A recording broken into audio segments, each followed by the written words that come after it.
Bonjour et bienvenue sur notre site clébois.com. Aujourd'hui sur mon plateau, nous avons un artiste qui fait de l'afro-sébène. Il s'appelle Bibinho de Gocho, il est là avec moi. On va parler ensemble de lui, de sa carrière et de son nouveau single qui vient de sortir qui s'appelle Baby. Donc je tenais tout d'abord à le remercier d'avoir accepté mon invitation aujourd'hui sur le plateau. Bonjour Bibinho. Bonjour, ça va? Oui, toi? Ça va très bien. Très bien, très bien. Donc, comme je vous avais dit, parce que toi, Kin va zapper, mais toi, la diaspora. C'est-à-dire qu'il y a des jeunes ici dans la diaspora qui font de la musique, qui font de la bonne musique. La plupart du temps, on en parle, mais pas assez. Donc, moi, j'ai décidé de faire une émission sur notre site clébois.com pour parler de notre jeunesse, des jeunes qui sont ici, issus de la diaspora, qui vont maintenant à Kin, qui font de la musique. Donc, pour mon premier invité, Bibinho, qui fait de la musique, ça fait un certain temps, parce que je t'ai écouté la première fois sur un morceau qui s'appelle Oulé. Dis-moi, tu as commencé de la musique quand, s'il te plaît? Quand? Bon, ça fait vraiment longtemps. Hein. Ça fait vraiment longtemps. Quand je dis longtemps, c'est vraiment... j'ai commencé à l'église. Toi aussi, tu viens de l'église. Ouais, on vient tous de toute façon. Tu connais, nous, chez nous, hein. Famille chrétienne, donc église. Après, moi, je suis vraiment tombé dedans parce que déjà, ma mère a chanté à l'Armée du Salut, dans la chorale. Après, j'ai mon frère qui est en même temps mon manager, lui aussi, qui était un ancien artiste. Et du coup, il me l'a transmis.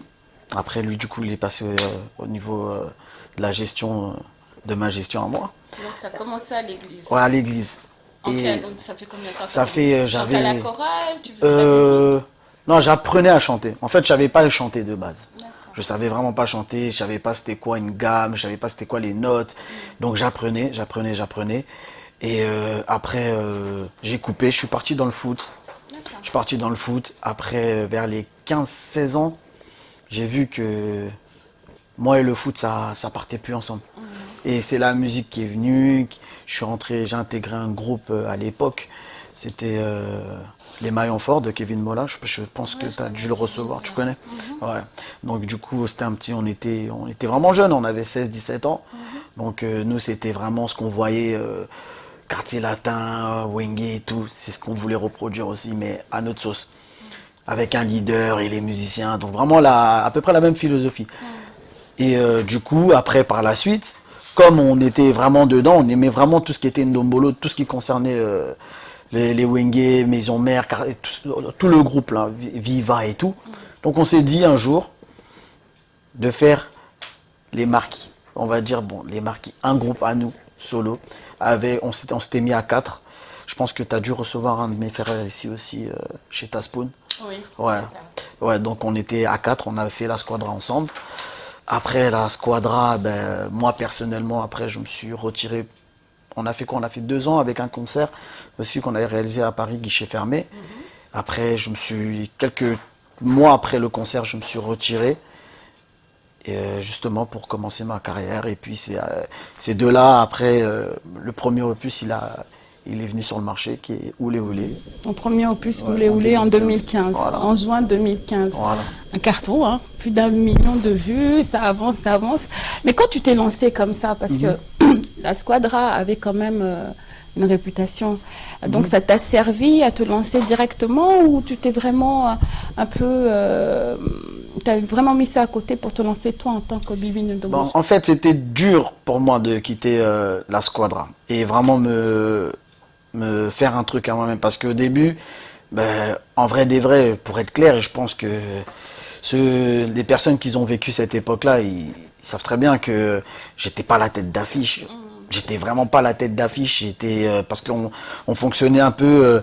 Il y avait 2 animateurs, pour ceux qui connaissent les ambianceurs, on va dire, et 2 chanteurs. Moi, je faisais partie des chanteurs et des danseurs. Et ceux qui étaient mis plus en avant, c'était les animateurs. C'est-à-dire qu'ils savaient que oui, Bibinho, il chante bien, il se débrouille bien, mais j'étais pas la tête d'affiche. Donc, ça veut dire que même quand j'ai pris la décision de partir, j'étais pas sûr. Tu avais peur un peu. Ah oui, j'avais peur. Peut-être que... Ouais. Et c'est un truc que je disais à mes gars. Je les disais que ouais, moi demain si je me lance en solo, mon rêve ce serait vraiment que avant que les gens puissent me voir physiquement, qui m'apprécient déjà à l'oreille. C'est-à-dire de se dire, mais c'est qui chante en fait? Ben, ça s'est réalisé en fait. C'est-à-dire que Oulé Oulé, ça a fonctionné, c'est pas le clip qui a marché. Donc c'était déjà avant, c'était le morceau. Le son. Ouais, voilà, c'était le, non même pas, c'était même pas le son, c'était le teaser. D'accord. Là, c'était le teaser, à l'époque, le teaser, quand il est sorti, il y a Instagram, ça commence à se développer. Et du coup, il y a eu deux jeunes danseurs. Désolé, j'aime pas trop dire ça, mais c'était un blanc et un noir. Tu vois. Ils ont fait une vidéo. Et cette vidéo-là, elle a tourné comme pas possible. Et derrière, il y avait Oulé Oulé. Mais il n'était pas encore sorti. D'accord. Tu vois. Donc du coup, les gens, ils partaient cliquer sur le teaser. Et quand le clip officiel, il est sorti, c'est là qu'après, voilà, les gens, ils ont suivi. Instagram, Facebook, et puis ça commence à se propager. Et puis moi-même, j'étais... Ton premier morceau, mais bien sûr. Tout seul. Ah, franchement, qui doutait. Je te jure, mais j'étais surpris moi-même en vrai. Je te jure, même jusqu'à l'heure actuelle, je me dis que voilà, Dieu il était avec moi, il est toujours avec moi, mais là cette fois-ci, franchement, parce que quitter la Squadra, on avait fait un single Kabibi qui avait bien marché quand même, et je me disais non, à moi tout seul, je peux. En fait, mon objectif c'était soit de faire à peu près les mêmes chiffres ou de dépasser mais un tout petit peu plus. Mais là, ça. Non, bravo. Merci. Tu as vu qu'il ne tente rien n'a rien, comme on dit. Ouais, bien sûr, bien sûr. Et après, donc quelques années après, pourquoi tu as pris autant de temps quand même entre Oulé Oulé et le morceau qui est venu après I Love You? I Love You, ouais. Après, c'était... T'as fait pas mal de tournées, t'as tourné dessus? Oui, bien sûr. J'ai même, j'ai eu la chance même de participer à la nuit africaine à l'époque au Zénith de Paris. Donc j'ai fait la première partie. À cette époque-là, il y avait encore les Bana C4 qui étaient ensemble et tout. Et j'ai eu la chance de faire une première partie avec Oulé Oulé, juste avec un morceau. Ils m'ont appelé juste pour un morceau. Et ouais, j'ai fait pas mal de déplacements. Je suis parti en Belgique, Allemagne, et à ce temps-là, il y avait des propositions en Afrique, mais comme j'avais pas encore une bonne équipe derrière moi pour organiser le tout, donc c'est pour ça qu'il y a eu cet écart entre le premier et le deuxième, parce que j'étais vraiment à l'époque, j'étais vraiment livré à moi-même. Voilà, c'était Bibino contre Bibino. C'est-à-dire moi-même le manager, moi-même voilà, j'avais les personnes qui aimaient, qui m'encourageaient, mais pour venir m'épauler, c'était autre chose. C'était bon, attends, travail, ouais, essaye un peu de trouver un nouveau truc, à mis à part Oulé Oulé, nanana. Donc c'était plein. Il y avait des promesses aussi, tu connais aussi les promesses. Ouais, t'inquiète, le mois prochain, l'année prochaine, et puis voilà. Et mais Dieu merci, j'étais malin, je commençais à préparer le deuxième I Love You, qui a mis du temps, mais lorsqu'il est sorti, ben, il a encore plus un autre carton. Voilà. Bon. Un autre carton. Comme tu l'appelles, un autre carton. Oui, moi je dis ça. Et moi j'appelle ça une réussite. C'est une réussite, c'est un carton, donc bravo. C'est vrai que la plupart du temps, on voit des jeunes qui font un morceau qui cartonne d'un seul coup. Et puis après, le deuxième, bon, c'est un peu difficile. C'est des fruits du hasard. Mais là, deux morceaux qui se suivent et que ça fonctionne, donc tant mieux. Mais j'ai remarqué, Bibino, la première fois j'ai vu ton clip, je danse, hein. Non. Bon, merci, hein. Mais tu danses. Merci, merci. On voit vraiment dans tes clips que tu y mets du tien. Bah oui, c'est important. Vous savez, en fait, le truc, c'est pour moi, après, c'est la façon dont je vois les choses. Pour moi, les grands qui sont déjà, qu'on voit aujourd'hui, les Fally, les Ferré, les Kofi, et consorts, pour moi, c'est des professeurs à distance. Pour moi. C'est-à-dire que c'est à travers ces gens-là, en fait, aujourd'hui, on a eu ce goût-là de faire de la musique, en fait. Et quand on les voyait danser, moi, je suis parti, j'ai eu la chance, parce que là, maintenant, aujourd'hui, il n'y a plus de concert à Paris, mais j'ai eu la chance d'aller à un concert, le premier concert de Fally, en 2010 ou 11, je sais plus. Celui de Harrison, pareil. J'étais fan. C'est-à-dire, quand je voyais ces gens-là, je me disais, non, moi, un jour, faut que en fait, cette sensation que j'ai, faut que je la donne à la génération qui va suivre derrière. Et du coup, quand on les voyait danser, c'était la même chose. Donc, c'est-à-dire, nous-mêmes aussi, on avait un groupe aussi à côté. On partait en concert, mais le lendemain, on partait en répétition et on reprenait les pas, donc c'était comme ça. Et du coup, après, voilà, je suis né dans une famille où on danse beaucoup.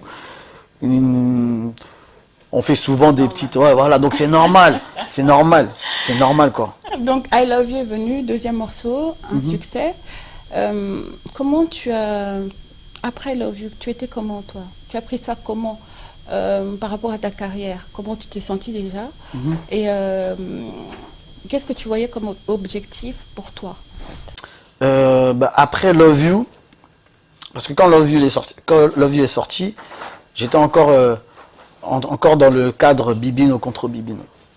Et après, lorsque Love You est arrivé, il y a mon label actuel qui est venu, Banger Studio, et mes managers, ils sont venus, et là, ils se sont dit, bon là, comme c'est là, Bibino, t'es un bon, là maintenant on est là, on va t'encadrer, il y aura une structure derrière toi, il y aura ceci, il y aura cela, et voilà.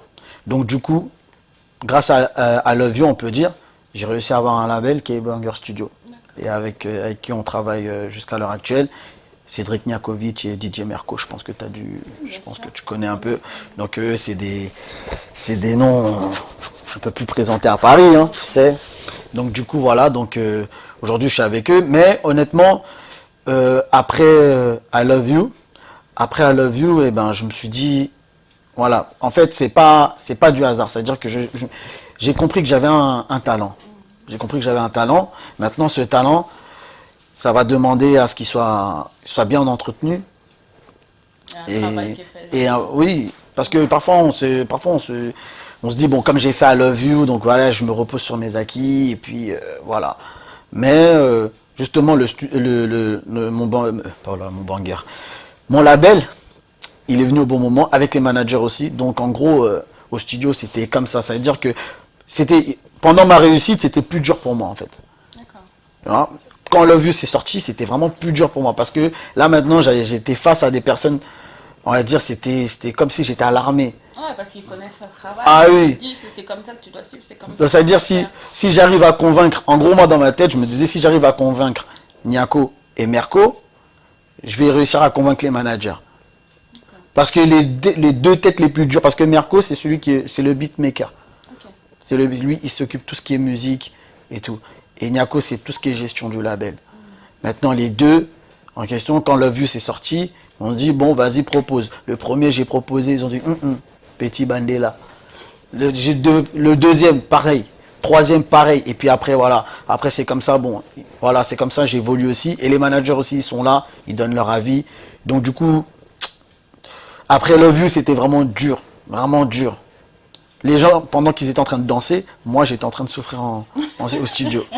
Voilà, c'était vraiment ça. Et tu as pu tourner avec un peu, puisque maintenant tu as ton label, au niveau de tout ce qui est Afrique. Est-ce qu'avec ce morceau, est-ce que tu as été entendu? Parce que je voyage beaucoup à Kin, tu le sais. J'ai remarqué que de plus en plus de jeunes au niveau de l'Afrique écoutent la musique ici de chez nous, d'ici que vous faites. Est-ce que ton morceau I Love You a été écouté en Afrique? Est-ce que ça, tu le sais ou pas? Oui, je reçois jusqu'à l'heure actuelle des snaps et des vidéos sur Instagram. Ça veut dire que ce que je disais au début, c'est-à-dire qu'avant, les personnes, ils m'apprécient même avant de me voir. Ils apprécient ma voix avant même de me voir. Et ça s'est fait avec Oulé Oulé et ça continue avec I Love You. C'est-à-dire qu'il y en a qui connaissent I Love You, mais ils ne savent même pas c'est qui Bibino. Pour moi, c'était une... Et ça l'est toujours, une grande victoire pour moi. Tu vois, et là, justement, c'est pour ça que là, c'était au mois de mars. Justement, on est parti à Kinshasa, justement. On a fait un peu le tour. On a un peu vu. On a analysé le terrain.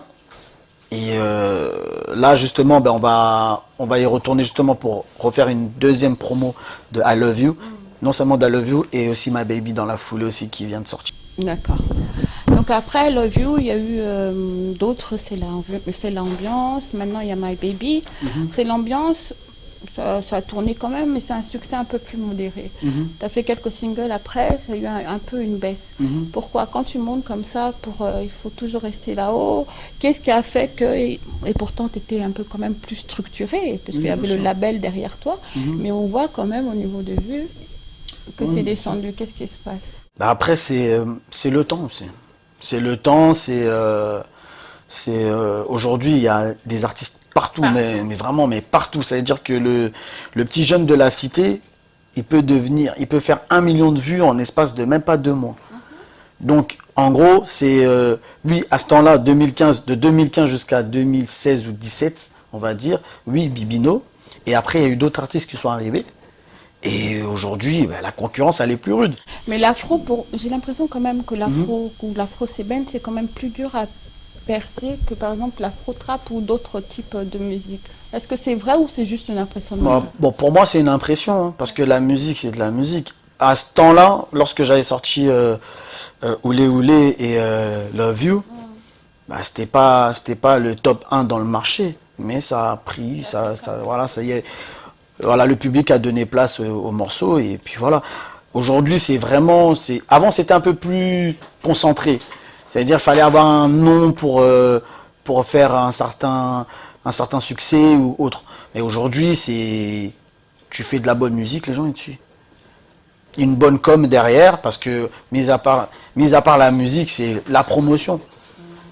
Et non, justement, excuse-moi de te couper, Bibino. Justement, quand tu me parles de promotion, est-ce que vous, les jeunes d'ici, vous faites quand même des vues sur YouTube, vous avez quand même un nom, si je dis Bibino de Gocho, on sait c'est qui. Est-ce que vous, derrière, vous avez des chaînes comme Trace TV qui vous épaulent ou qui vous font passer sur leur chaîne, ou il faut vous battre encore plus? Là, c'est un autre combat. Là, on parle de traces et tout. Donc, ça veut dire que, pour être plus clair, je vais pas mâcher les mots. Il faut pas mâcher. Si t'as pas quelqu'un derrière qui peut s'occuper au niveau de là-bas, qui connaît une connaissance ou autre, ou on va dire un label costaud, pour te ramener jusqu'au niveau des traces et tout, c'est mort. Par exemple, moi, je vais te dire vrai, I Love You, c'est passé dans des télés que moi-même jusqu'à l'heure actuelle je ne connais pas. Je me suis jamais vu. Si je te dis que depuis que mon clip I Love You il est sorti, je me suis jamais vu à la télé. Tu me crois ou pas? Depuis que j'ai commencé ma carrière, même pas. Depuis que j'ai commencé ma carrière. Mais j'ai jamais eu l'opportunité de me voir. De te voir. Mais pourtant d'autres m'ont vu. Ils m'ont envoyé des captures, mais moi-même je me suis jamais vu. Mais au niveau de traces et autres, des autres chaînes, c'est un peu plus difficile parce que parfois, après c'est chacun sa chance, on va dire. C'est-à-dire toi-même l'artiste, tu peux faire la démarche, mais il faut vraiment une organisation qui puisse te faire rentrer. Et ça, c'est plus dur. Donc c'est pour ça que les jeunes aujourd'hui, ils préfèrent se faire un nom ou être plus vus au niveau de YouTube. Et après, si les télés s'intéressent, s'intéressent que de se focaliser sur la télé. Parce que moi, honnêtement, je te dis vrai, je préfère être plus regardé au niveau d'Internet que la télé. La télé, tu regardes, mais tu me vois et puis Après, demain, t'es pas sûr. Mais par contre, sur YouTube, sur YouTube et les autres réseaux, si tu apprécies déjà l'artiste, tu auras la facilité d'aller. Voilà. Par contre, la télé, ça passe une fois. Et une fois là, je sais pas si tu vas. On n'est même pas sûr de te revoir. Parce qu'imagine la chaîne, elle se met à déconner. Là, on perd tout. Ah oui. Non, mais je vois que c'est pas facile pour vous, vous battez, mais j'ai l'impression quand même que il y a quand même un soutien. Je vois des jeunes qui passent, capture, snap. Bien sûr, bien sûr. Tant mieux, quoi. Donc voilà, on a fait un peu le tour. Donc tu m'as dit, dans peu de temps, tu vas partir à Kin pour voir comment ça se passe là-bas. Pour toi, en tant que Congolais, c'est important de te faire connaître au pays? Oui, bien sûr. Bien sûr, c'est important parce que... Est-ce que c'est important parce que tu es Congolais ou c'est important parce que je vois que les jeunes en ce moment tournent pas mal au Congo, je ne veux pas mentir, ici il n'y a plus de concerts. Mais c'est pas une impression, il y a des jeunes qui viennent, ils font des concerts à Kin, dans les bars, dans les boîtes, on vous entend souvent. Est-ce que tu penses que là-bas tu vas mieux t'y retrouver qu'ici? Mieux me retrouver, ça je sais pas. Mais tenté au moins. Mais oui, je suis tenté parce que après le Congo c'est notre pays, c'est notre pays. Et puis là, quand je suis parti récemment, j'ai vu qu'il y avait la place pour tout le monde, vraiment pour tout le monde. Je me rappelle à l'époque, avant de me mettre en carrière solo, je suis parti en 2013, mais ça c'était vraiment un voyage pour voir la famille et tout. Moi, j'entendais que à l'époque, j'entendais que 2 groupes de Paris. Il y avait à l'époque Chakalewa, Sunayo, et il y avait les Banassé 4. À part eux. Mais là, je suis reparti. Récemment, j'ai vu qu'il y avait place, vraiment, il y avait vraiment place pour tout le monde. Il y avait des artistes et des artistes. Donc, Quand la musique plaît, bien sûr. Donc, c'est pour ça que moi, je me suis dit quoi? Je me suis dit que, honnêtement, je peux enlever mes lunettes. Bon. Ça, je suis timide, mais faut que... Voilà. Donc, ouais, c'est pour ça qu'après, par la suite, moi et mon équipe, on s'est dit non, faut qu'on aille parce que déjà on est des Congolais et puis je pense qu'il y a de la place là-bas. Il y a de la place là-bas et on peut faire quelque chose de bien. On peut faire quelque chose de bien, non seulement ici, mais aussi là-bas parce que nous on a besoin d'eux, eux aussi ils ont besoin de nous parce que ils nous regardent et nous écoutent. Certes, c'est vrai que les Internet c'est un peu difficile là-bas aussi parfois par moment, mais ils font l'effort. Ils font l'effort de quand même aller sur YouTube, voir un peu les clips et tout. Et voilà, donc je pense que ça doit être réciproque. Nous aussi, on doit faire l'effort de se présenter là-bas, d'être avec eux, de parler avec eux, d'échanger avec eux. Et puis, je pense que le Congo, c'est une source d'inspiration. Il y a de la musique partout, il y a de l'animation partout. C'est un beau pays aussi. Faut dire la vérité, c'est un beau pays. Et la preuve, j'ai clippé mon dernier clip là-bas. Et là, j'espère refaire un autre clip aussi là-bas parce que on a visité pas mal de quartiers qui est super beau. Et donc du coup voilà, c'est un peu ça. On va se retrouver là-bas, j'espère. Ouais, j'espère. My Baby est sorti, promotion, là, tout le mois d'août, tu vas travailler sur la promotion de ton single. Comment ça va se passer? Il y aura des snaps, tu vas faire comme tout le monde, les gens dansent et ils t'envoient tout ça. C'est quoi, la promotion? Waouh, la promo, c'est large, hein. C'est vraiment large parce que pour que déjà, faire danser les gens, déjà, c'est pas facile. Parfois, c'est mieux même, c'est eux qui t'envoient et puis toi, tu rebalances derrière. Après, on peut toujours faire la demande, normal, ça coûte rien. Ça coûte rien. Et puis, si la musique, elle est bonne, les gens, ils vont participer à la promo. Mais après, la promo, pour moi, après, c'est surtout, aujourd'hui, c'est les réseaux sociaux. Donc, ça veut dire vraiment que ça soit sur Snap, sur Insta et tout, Twitter. Vraiment faire une bonne promotion. Là, là, les managers, ils sont à fond dedans avec Banger Studio. Oh là là. Avec Banger Studio, ils sont vraiment à fond dedans sur la promo, justement. Et puis, on va faire les choses à cheval, en fait. Ça veut dire que là, on est sur la promo, mais on est sur le prochain qui va sortir. Parce qu'il est déjà prêt, en fait. Le prochain single. Ouais, il est déjà prêt. Il est déjà prêt. Il y a pas mal de sons qui sont déjà prêts, déjà. Des featuring et tout. Il y a un album qui doit sortir ou non. Single par single, toi tu fonctionnes comment? Non, moi je fonctionne en fonction du public. Ça veut dire que je me fais pas des faux joies. Ouais, désolé, hein. Narobi mis album, Solineni, Bozela, les 7 et J, Solineni, non, et Zoya, non. Moi je suis pas comme ça. Moi je préfère, après c'est ma tactique, je préfère. Je présente un single, un deuxième, un troisième. Les gens ils commencent à s'habituer à l'artiste. Et par rapport à la demande du public, c'est là qu'on va commencer à donner un peu plus. C'est-à-dire que là, si je dois partir sur un projet costaud, ça sera sur un EP. Mais pour l'année prochaine. L'EP, il est déjà prêt, on va dire, plus ou moins. Il est déjà prêt. Mais là, on attend encore de voir avec... justement, on va à Kin justement pour ça. Pour voir avec quelques artistes de là-bas. Et je veux pas trop en dire, mais je voudrais bien aller avec vous. Je serai là-bas à Kin, on va vous suivre, on aura quelques images qui vont sortir. Avec plaisir. My Baby sorti, donc l'artiste et moi nous vous invitons à aller sur sa chaîne YouTube, vous abonner, aider donc c'est de la bonne musique. Allez vous abonner sur sa chaîne YouTube. Écoutez et dites-nous ce que vous en pensez. Dis-moi, Bibi, on est arrivé à la fin de notre première émission ensemble. J'espère qu'on en fera d'autres. Bien sûr. Quel message veux-tu faire passer à ton public, à tes fans qui te suivent directement? Un message. Qu'est-ce que je pourrais dire? Le single est là, il est dispo, ça fait 48 heures. Il est sorti le 2 août. Donc je compte énormément sur vous pour le partager au maximum sur vos réseaux. Vous savez, la musique, c'est assez compliqué. c'est assez difficile, mais sans vous, c'est encore plus dur. Donc c'est vous qui a le public parisien, on va dire, qui a fait en sorte que Bibino soit là où il est aujourd'hui. Je suis pas une très grande place, mais je suis là où je suis, c'est par rapport à vous, c'est grâce à vous. Et je vous remercie par rapport à tout ça. L'émission elle est suivie jusqu'au Congo. Bon, Banakin.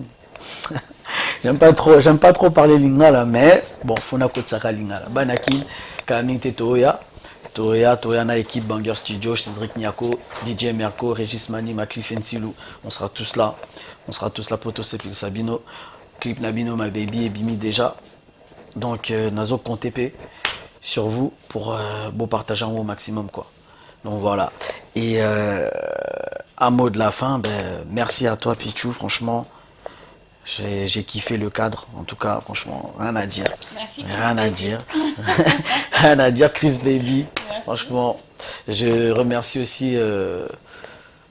aussi la famille Bombolé aussi, parce que c'est des personnes qui nous soutiennent de loin. Donc voilà, et après ma famille, ma maman, les frères et sœurs, c'est large. C'est large. Donc malheureusement, j'ai pas ma liste de ma banga. Je suis désolé. J'ai pas ma liste de ma banga. Ton manager, c'est qui encore? On l'a vu tout à l'heure. Régis Manima, Cliff Nsilou, ils sont deux. Malheureusement, le deuxième, il n'a pas pu venir. Il a pour des raisons X.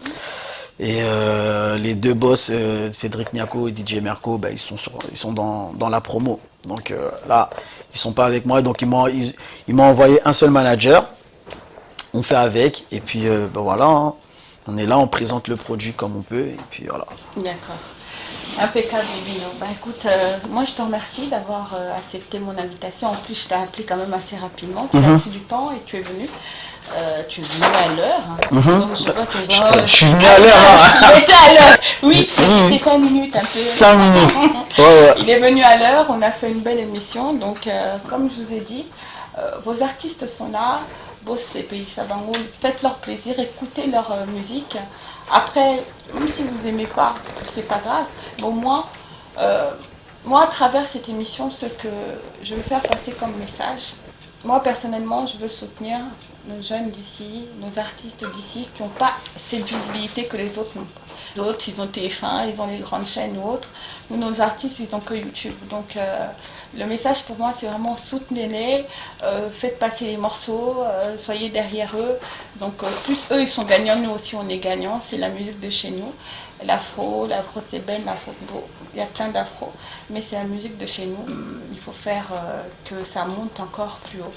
Donc voilà, moi je tenais à remercier les gens qui nous suivent sur notre chaîne clébois.com. Je remercie mon équipe à qui, bien sûr, l'homme qui est derrière cette caméra et revoir mon fils, l'homme à la Cayenne. Merci beaucoup Chris sur ce plateau, Chris Baby, merci. Et un gros bisou à ma fille Chloé Mangaya. À bientôt sur notre site clébois.com. Merci. Bye.